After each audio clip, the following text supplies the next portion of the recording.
नमस्कार, आपण पाहत आहात राष्ट्र माझा लाईव्ह न्यूज। उदगीर शहरात सुरू असलेल्या भुयारी गटार योजनेच्या कामावरून मोठा वाद निर्माण झाला असून यूथ पॅन्थर संघटनेने या कामावर गंभीर आक्षेप घेत आंदोलनाचा इशारा दिला आहे। शहरात सुरू असलेले हे काम निकृष्ट दर्जाचे होत असल्याचा आरोप करत यूथ पॅन्थरच्या वतीने प्रशासनाला अनेक वेळा निवेदन देण्यात आले आहे। मात्र प्रशासनाला निवेदन देऊन सुद्धा या निवेदनाची दखल न घेतल्यामुळे अखेर आंदोलनाचा मार्ग अवलंबण्यात आला आहे। यूथ पॅन्थरच्या वतीने दिनांक 20 जुलै 2026 रोजी उदगीर नगर परिषद मुख्य अधिकाऱ्यांना लेखी निवेदन देण्यात आलं होतं। या निवेदनात भुयारी गटार योजनेच्या कामातील अनेक त्रुटींकडे लक्ष वेधण्यात आलं होतं। शहरातील गटारांचे पाणी व्यवस्थितपणे बाहेर काढण्यासाठी ही योजना अवलंबली जात असली तरी प्रत्यक्षात कामाच्या गुणवत्तेबाबत गंभीर शंका उपस्थित होत असल्याचे नमूद करण्यात आले होते।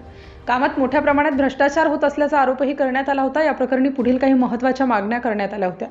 भुयारी गटार योजनेच्या कामाची उच्चस्तरीय चौकशी करावी, संबंधित अभियंता, कंत्राटदार आणि सुपरवायझर यांच्यातील संभाव्य आर्थिक संबंधांची चौकशी करून आवश्यक ती कार्यवाही करावी, तसेच संबंधित उपअभियंत्यांची बदली करण्यात यावी अशी मागणी करण्यात आली होती। याशिवाय रस्ते खोदून पाईपलाईन टाकल्यानंतर करण्यात येणारे पॅचवर्क अत्यंत निकृष्ट दर्जाचे असल्याचा आरोप करण्यात आला। त्यामुळे रस्ते उंच खोल होत असून पावसाचे पाणी साचण्याचे प्रमाण वाढले आहे।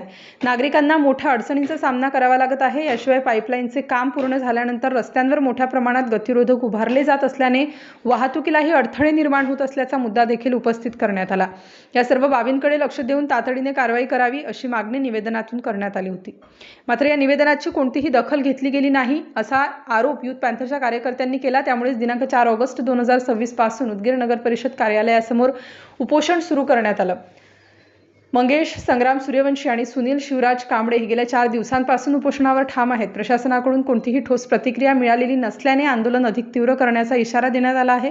उपोषणकर्त्यांचे म्हणणे आहे की जोपर्यंत त्यांच्या मागण्यांवर ठोस निर्णय घेतला जात नाही तोपर्यंत उपोषण सुरूच राहणार आहे। तसेच प्रशासनाने तातडीने याची दखल न घेतल्यास आंदोलनाला आणखी व्यापक स्वरूप दिले जाईल असा स्पष्ट इशारा देण्यात आला आहे। दरम्यान शहरातील नागरिकांमध्येही या कामाच्या दर्जाबाबत नाराजीचे वातावरण निर्माण झाले आहे। आता प्रशासन याकडे गांभीर्याने पाहून योग्य ती कारवाई करते का याकडे सर्वांचे लक्ष लागले आहे। राष्ट्र माझा लाईव्ह न्यूजसाठी नागनाथ ससाणे, उदगीर।